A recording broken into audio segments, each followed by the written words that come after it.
Capítulo 2. A religião mata. A aversão dele à religião, no sentido geralmente ligado ao termo, era do mesmo tipo que a de Lucrécio. Ele a encarava com os sentimentos devidos não a um mero delírio mental, mas a um grande mal moral.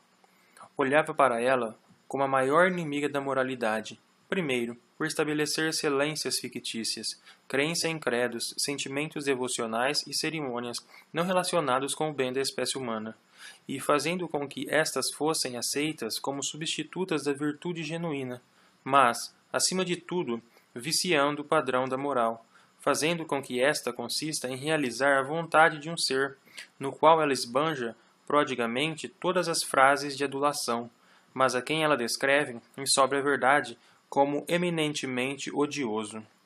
John Stuart Mill, sobre seu pai em sua biografia. Imagine que você seja capaz de realizar um feito do qual eu sou incapaz. Imagine, em outras palavras, que você possa visualizar um Criador infinitamente benigno e todo-poderoso que concebeu você, depois o fez e o moldou, trouxe-o ao mundo, que ele criou para você, e agora supervisiona e cuida de você mesmo enquanto você dorme. Imagine mais, que se obedecer às regras e aos mandamentos que ele amorosamente prescreveu, você se qualificará para uma eternidade de bem-aventurança e tranquilidade. Não digo que o invejo nessa crença, porque para mim ela parece o desejo de uma forma horrível de ditadura benevolente e inalterável. Mas tenho sim uma pergunta sincera. Por que essa crença não torna os seus adeptos felizes? Deveria parecer-lhes que entraram em posse de um segredo maravilhoso, do tipo que poderiam recorrer em momentos até mesmo da mais extrema adversidade. Superficialmente, às vezes parece como se isso de fato ocorresse.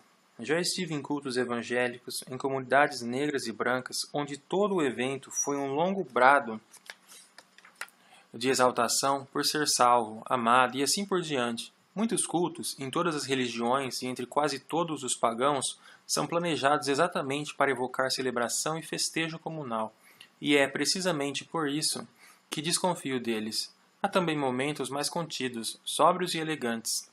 Quando eu era membro da Igreja Ortodoxa Grega, podia sentir, mesmo que não conseguisse acreditar, as palavras jubilosas trocadas entre os crentes na manhã de Páscoa. Christus anesti, Cristo ascendeu.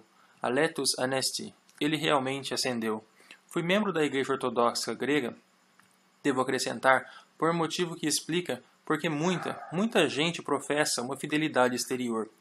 Entrei para a igreja para agradar aos meus sogros. O arcebispo, que me recebeu em sua comunhão no mesmo dia em que celebrou meu casamento, dessa maneira, embolsando 2 tarifas em vez da única habitual, mais tarde tornou-se um entusiástico chefe de torcida e levantador de fundos para seus colegas ortodoxos sérvios, os autores de assassinatos em massa em Radovan Karadzic, que lotaram incontáveis covas coletivas por toda a Bósnia. No meu casamento seguinte, oficiado por um rabino judeu reformista com inclinação einsteiniana e shakespeariana, eu tinha um pouco mais em comum com o oficiador. Mas, mesmo ele estava cônscio de que sua perene homossexualidade era, em princípio, condenada como pecado capital, passível da punição de apedrejamento pelos fundadores de sua religião. Quanto à Igreja Anglicana, na qual fui originalmente batizado, hoje ela pode parecer um rebanho balindo, pateticamente, mas, como descendente de uma igreja que sempre desfrutou de subsídios estatais e de uma íntima relação com a monarquia hereditária, ela tem uma responsabilidade histórica pelas cruzadas, pela perseguição aos católicos, judeus e dissidentes e pelo combate contra a ciência e a razão. O nível de intensidade flutua de acordo com o momento e o lugar, mas pode-se afirmar, com verdade, que a religião não se contenta, e no longo prazo não se pode contentar, com suas próprias alegações, maravilhosas e sublimes garantias. Ela precisa tentar interferir na vida dos descrentes, ou hereges, ou adeptos de outros credos. Ela pode falar sobre a bem-aventurança do mundo vindouro, mas quer poder neste mundo aqui. E é de se esperar que assim seja. Afinal, ela é totalmente criada pelo homem, e não tem a confiança nas suas diversas pregações sequer para permitir a coexistência entre diferentes credos. Tomemos um único exemplo de uma das mais veneradas figuras que a religião moderna produziu. Em 1996, a República da Irlanda organizou um referendo sobre uma pergunta: se a Constituição do Estado ainda deveria proibir o divórcio. A maioria dos partidos políticos, num país cada vez mais secular, instou os votantes a aprovar uma mudança na lei. Eles o fizeram por duas excelentes razões. Não se julgava mais correto que a Igreja Católica Romana legislasse sua moralidade para todos os cidadãos, e era obviamente impossível sequer imaginar uma eventual reunificação irlandesa se a grande minoria protestante do norte fosse continuamente repelida pela possibilidade de uma lei clerical. Madre Teresa pegou um voo direto de Calcutá para ajudar na campanha, junto com a Igreja e os defensores da linha dura para o voto do não. Em outras palavras, uma mulher irlandesa, casada com um bêbado incestuoso, habituado a surrar a esposa, nunca deveria esperar algo melhor e poderia colocar sua alma em risco se rogasse por um recomeço, enquanto os protestantes podiam ou escolher as bênçãos de Roma ou ficar totalmente de fora. Não houve a mínima sugestão de que os católicos pudessem seguir os mandamentos de sua própria igreja sem impô-los a todos os outros cidadãos. E isso nas Ilhas Britânicas, na última década do século XX. O referendo acabou por emendar a Constituição, mas por uma ínfima minoria. Madre Teresa, naquele mesmo ano, deu uma entrevista dizendo que esperava que sua amiga princesa Diana estivesse mais feliz depois de ter escapado de um casamento obviamente desgraçado. Mas é uma surpresa menor descobrir que a Igreja aplica as leis mais severas aos pobres ou que oferece indulgências aos ricos. Uma semana antes dos acontecimentos de 11 de setembro de 2001, participei de um painel de discussão com Dennis Prager, um dos mais conhecidos apresentadores religiosos dos Estados Unidos. Ele me desafiou em público a responder ao que chamou de pergunta direta, sim, não. E eu concordei alegremente. Muito bem, disse ele. Eu devia imaginar-me numa cidade estranha ao anoitecer. Devia imaginar que havia um grande grupo de homens vindo na minha direção. Agora, eu me sentia mais seguro ou menos seguro se soubesse que estavam chegando de um culto religioso. Como o leitor bem pode ver, não é uma pergunta que aceita sim, não como resposta, mas fui capaz de respondê-la, como se não fosse hipotética, só para ficar na letra B. Na realidade, tive essa experiência em Belfast, Beirute, Bombaim, Belgrado, Belém e Bagdá. Em cada caso posso dizer com absoluta certeza, e posso dar os meus motivos por que me sentiria imediatamente ameaçado se pensasse que o grupo de homens se aproximando de mim ao entardecer vinha de um serviço religioso. Aqui, então, está um breve resumo da crueldade inspirada pela religião que presenciei nesses 6 lugares. Em Belfast, vi ruas inteiras incendiadas por ações de guerra entre diferentes seitas da cristandade. Entrevistei pessoas cujos parentes e amigos haviam sido sequestrados e mortos ou torturados por esquadrões da morte religiosos rivais, frequentemente sem nenhuma outra razão que não pertencer a outra denominação religiosa. Há uma velha piada em Belfast sobre um homem que é parado num bloqueio de rua indagado sobre sua religião. Quando ele responde que é ateu, perguntam-lhe: ateu católico ou protestante? Penso que isso mostra como a obsessão está enraizada até mesmo no lendário senso de humor local. Em todo caso, isso ocorreu, com efeito, com um amigo meu, e a experiência decididamente não foi nada agradável. O pretexto ostensivo para essa mutilação são nacionalismos rivais, mas a linguagem de rua usada por tribos rivais consiste em termos insultuosos aos outros credos, prods e tigs.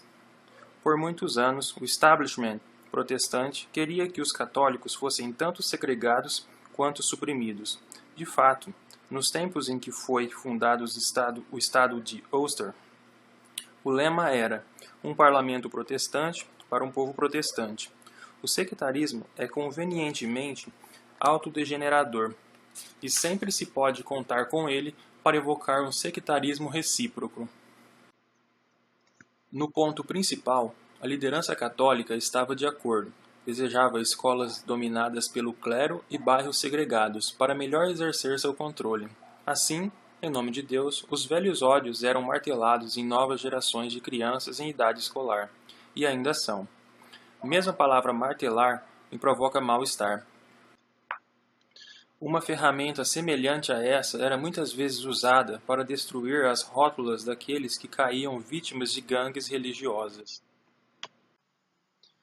Quando vi Beirute pela primeira vez, no verão de 1975, a cidade ainda era reconhecível como a Paris do Oriente. Todavia, esse aparente Éden estava infestado de um amplo sortimento de serpentes, sofria de um superávit positivo de religiões, todas elas acomodadas por uma constituição estatal sectária.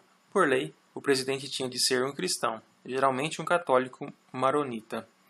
O líder do parlamento, um muçulmano, e assim por diante. Isso nunca funcionou bem, porque institucionalizava as diferenças de credos, bem como de castas e etnias. Os muçulmanos xiitas eram a parte mais baixa da escala social, e os curdos eram totalmente destituídos de privilégios. O principal partido cristão era, na verdade, uma milícia católica chamada Falange, e havia sido fundada por um libanês maronita chamado Pierre Gemayel, que ficava muito impressionado com a sua visita às Olimpíadas nazistas em Berlim em 1936. Mais tarde viria a adquirir notoriedade internacional por conduzir o massacre de palestinos nos campos de refugiados de Sabra e Shatila em 1982, agindo sob as ordens do general Sharon. Que um general judeu pudesse colaborar com um partido fascista já pode parecer suficientemente grotesco, mas eles tinham um inimigo muçulmano comum, e isso bastava. A invasão do Líbano por Israel naquele ano também deu ímpeto ao nascimento do Hezbollah, um modestamente denominado Partido de Deus, que mobilizou a classe baixa xiita e, de forma gradual, a pôs sobre a liderança da ditadura teocrática do Irã, que chegara ao poder 3 anos antes. Foi no adorável Líbano, também, que os fiéis, tendo aprendido o ofício do sequestro com as fileiras do crime organizado, passaram a nos apresentar as belezas dos atentados suicidas. Ainda posso ver naquela cabeça decepada na rua diante da arrasada embaixada francesa. De forma geral, eu tinha a tendência de atravessar a rua quando se encerravam os serviços religiosos. Bombaim também costumava ser considerado uma pérola do Oriente, com seu colar de luzes ao longo da costa e sua magnífica arquitetura raj-britânica. Era uma das cidades indianas mais diversificadas e plurais, e suas muitas camadas de textura foram sagazmente exploradas por Salman Rushdie, sobretudo em O Último Suspiro do Mouro e nos filmes de Mira Nair. É verdade que houve ali embates intercomunitários durante a época de 1947 e 48, quando o grande movimento histórico pela autonomia do governo indiano estava sendo arruinado pelas exigências muçulmanas de um Estado separado e pelo fato de o Partido do Congresso ser liderado por um hindu devoto. Mas, provavelmente, tanta gente buscou refúgio em Bombaim durante aquele momento de sede de sangue religiosa quanto aqueles que fugiam ou foram expulsos de lá. Uma forma de coexistência cultural foi retomada, como muitas vezes acontece quando cidades são expostas ao mar e às influências externas.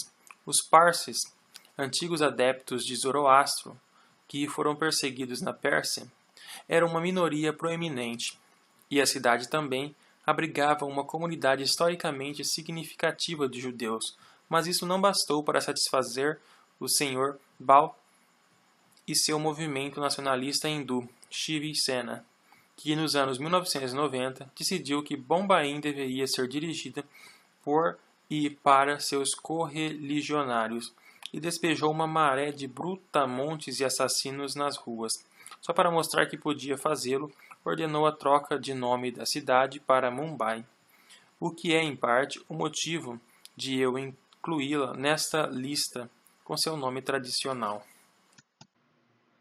Belgrado foi a capital da Iugoslávia até a década de 1980, ou Terra dos Eslavos do Sul, o que, por definição, significava que era a capital de um estado multiétnico e multiconfessional. Mas o intelectual croata secular uma vez me deu um aviso que, como em Belfast, acabou assumindo forma de piada. Se eu digo às pessoas que sou ateu e croata, disse ele, elas me perguntam, como posso provar que não sou sérvio? Ser croata, em outras palavras, é ser católico romano. Ser sérvio é ser cristão ortodoxo. Nos anos 1940, isso significou um estado títere nazista, estabelecido na Croácia com o patrocínio do Vaticano, que naturalmente buscou eliminar todos os judeus da região, mas também empreendeu uma campanha de conversão forçada dirigida a outra comunidade cristã. Como consequência, dezenas de milhares de cristãos ortodoxos foram massacrados ou deportados, e um vasto campo de concentração foi montado perto da cidade de Jasenovac. O regime do general Ante Pavelić e seu partido, Ustasha, era tão repugnante que até mesmo oficiais alemães protestavam por serem forçados a se associar com ele. Na época em que visitei o sítio do campo de Jasenovac, em 1992, a bota militar estava sendo calçada por outro pé. As cidades croatas de Vukovar e Dubrovnik tinham sido brutalmente bombardeadas pelas forças armadas da Sérvia, agora sob controle de Slobodan Milošević. A cidade de Sarajevo, basicamente muçulmana, fora cercada e estava sendo bombardeada 24 horas por dia. Em outra parte da Bósnia, e especialmente ao longo do rio Drina, cidades inteiras foram saqueadas e massacradas naquilo que os próprios sérvios denominaram limpeza étnica. Na verdade, limpeza religiosa teria sido um termo mais exato. Milošević era um ex-burocrata comunista que sofrera mutação para se tornar um nacionalista xenófobo, e sua cruzada anti-muçulmana, que servia de cobertura para a anexação da Bósnia a uma grande Sérvia, foi em grande parte empreendida por milícias extraoficiais, operando sob seu controle negável. Essas gangues eram compostas de fanáticos religiosos, muitas vezes abençoadas por padres e bispos ortodoxos e, às vezes, reforçadas por colegas voluntários ortodoxos da Grécia e da Rússia. Foi feita uma tentativa especial de destruir toda a evidência de civilização otomana, como no caso especialmente atroz de dinamitar vários minaretes históricos em Banja Luka, o que foi feito durante um cessar-fogo e não como resultado de alguma batalha. O mesmo valia, como muitas vezes se esquece, para suas contrapartes católicas. As formações utachas foram revividas na Croácia e fizeram uma perversa tentativa de conquistar a Herzegovina, como tinham feito na Segunda Guerra Mundial. A bela cidade de Mostar também foi bombardeada e sitiada, e a famosa Stari Most, ou Ponte Velha, que datava da época turca e era listada pela Unesco como sítio cultural de importância mundial, foi bombardeada até desabar rio abaixo. Com efeito, as forças extremistas católicas e ortodoxas conspiraram para uma sangrenta partilha e limpeza étnica da Bósnia e Herzegovina. Essas forças foram poupadas e ainda são dessa vergonha pública, porque a mídia mundial preferiu a simplificação de croatas e sérvios e só mencionava a religião quando discutia os muçulmanos, mas a tríade de termos croata, sérvio e muçulmano é desigual e enganosa, no sentido de que equipara duas nacionalidades e uma religião. O mesmo erro é feito de maneira diferente na cobertura do Iraque, com a tríade sunita, xiita, curdo. Havia pelo menos 10.000 sérvios em Sarajevo durante o sítio, e um dos principais comandantes de sua defesa, um oficial e cavalheiro chamado General Jovan Divijac, cuja mão tive o orgulho de apertar sob o fogo, também era sérvio. A população judaica da cidade, que data de 1492, também se identificava em sua maior parte com o governo e com a causa da Bósnia. Teria sido muito mais acurado se a imprensa e a televisão tivessem reportado que hoje as forças cristãs ortodoxas retomaram seus bombardeios de Sarajevo. Ou ontem as milícias católicas conseguiram derrubar a Stari Most. Mas a terminologia confessional era reservada apenas aos muçulmanos, mesmo que seus assassinos fizessem questão de se distinguir usando grandes cruzes ortodoxas sobre as cartuncheiras ou colando retratos da Virgem Maria nas coronhas de seus rifles. Assim, mais uma vez, a religião envenena tudo, inclusive nossas próprias faculdades de discernimento. Quanto a Belém, suponho que eu estaria disposto a conceder ao Sr. Predier que, num dia bom, me sentiria suficientemente seguro, parado nos arredores da Igreja da Natividade ao anoitecer. É em Belém, não longe de Jerusalém, que muitos acreditam que, com a cooperação de uma Virgem imaculadamente concebida, Deus deu à luz a um filho.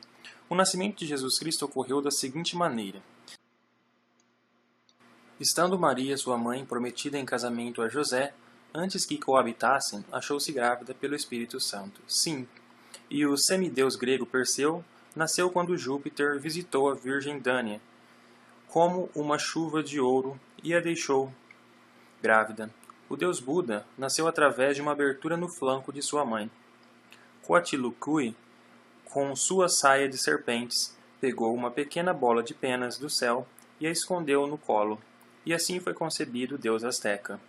A Virgem Nana colheu uma romã da árvore regada pelo sangue do assassinado Agdistes, a colocou em seu colo e deu à luz a deus Atis.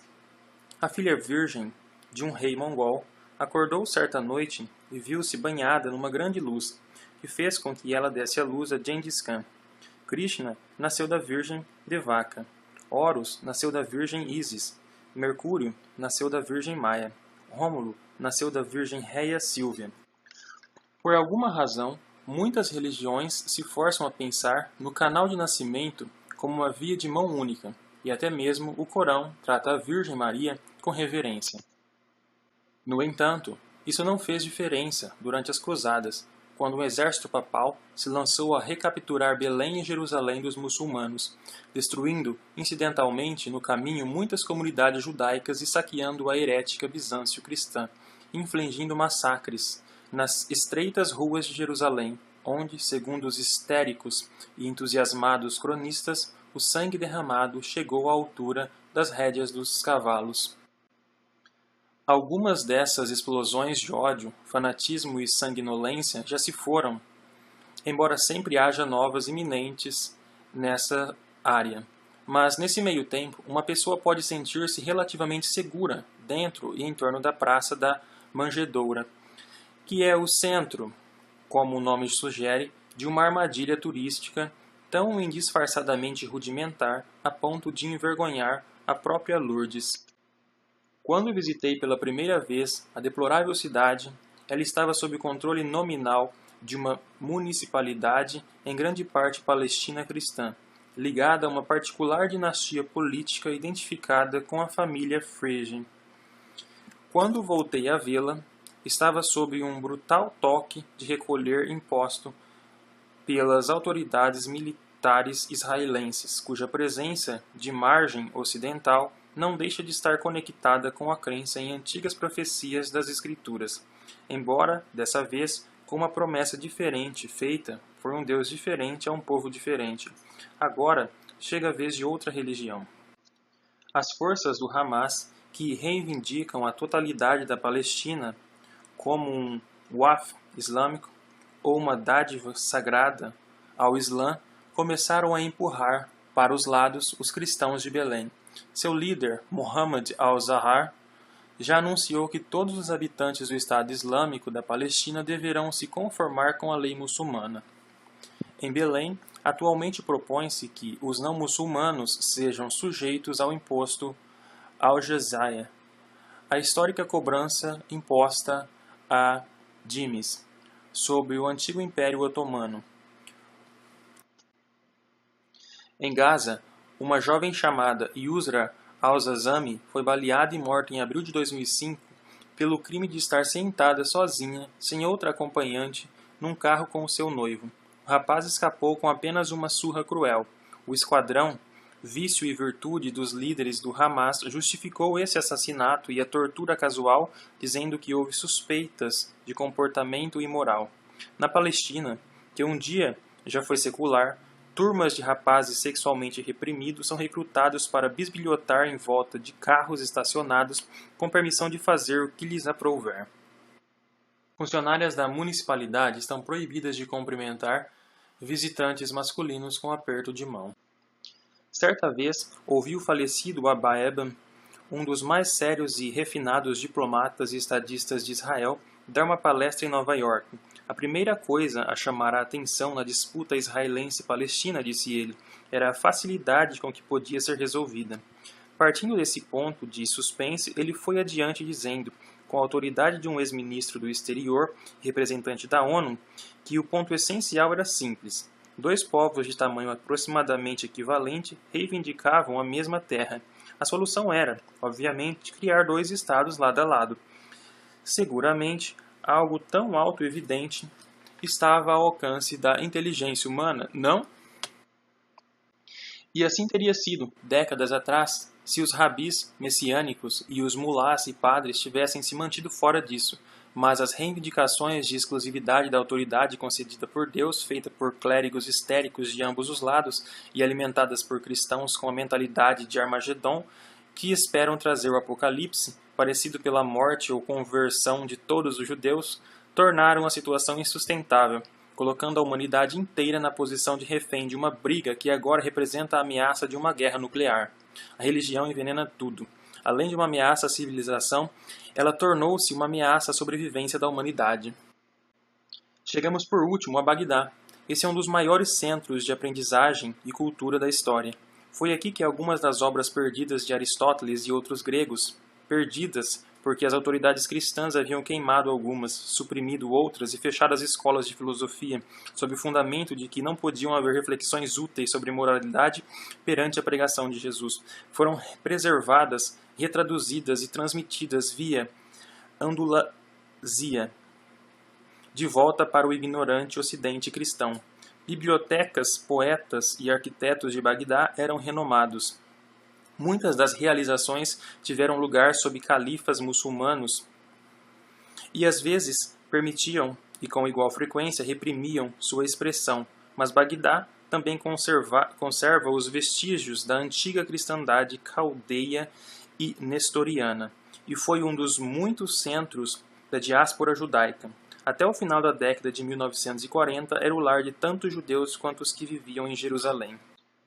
Não vou elaborar aqui uma posição sobre a derrubada de Saddam Hussein em abril de 2003. Simplesmente direi que aqueles que encararam seu regime como secular estão se iludindo. É verdade que o partido Ba'ath foi fundado por um homem chamado Michel Aflaq, um sinistro cristão com simpatia pelo fascismo, e também é verdade que a filiação ao partido estava aberta a todas as religiões, embora os membros judeus fossem, e tem todo motivo para pensar, limitados. No entanto, pelo menos desde a sua calamitosa invasão do Irã, em 1980, que levou a furiosas acusações da teocracia iraniana de que ele era um infiel, Saddam Hussein investiu todo o seu governo, que de qualquer modo era baseado numa minoria tribal da minoria sunita, com uma roupagem de devoção e jihad. O partido Ba'ath sírio, também baseado num fragmento confessional da sociedade, alinhado com a minoria alauíta. Igualmente, desfrutou de uma longa e hipócrita relação com os mulás iranianos. Saddam inscrevera as palavras Allah, Akbar, Deus é grande, na bandeira iraquiana. Ele havia patrocinado uma imensa conferência internacional de guerreiros, santos e mulás, e mantinha relações muito calorosas com seu outro principal patrocinador na região, a saber, o governo genocida do Sudão. E construíra a maior mesquita da região, dando-lhe o nome de Mesquita Mãe de Todas as Batalhas, completada com um Corão escrito em sangue, que ele alegava ser seu.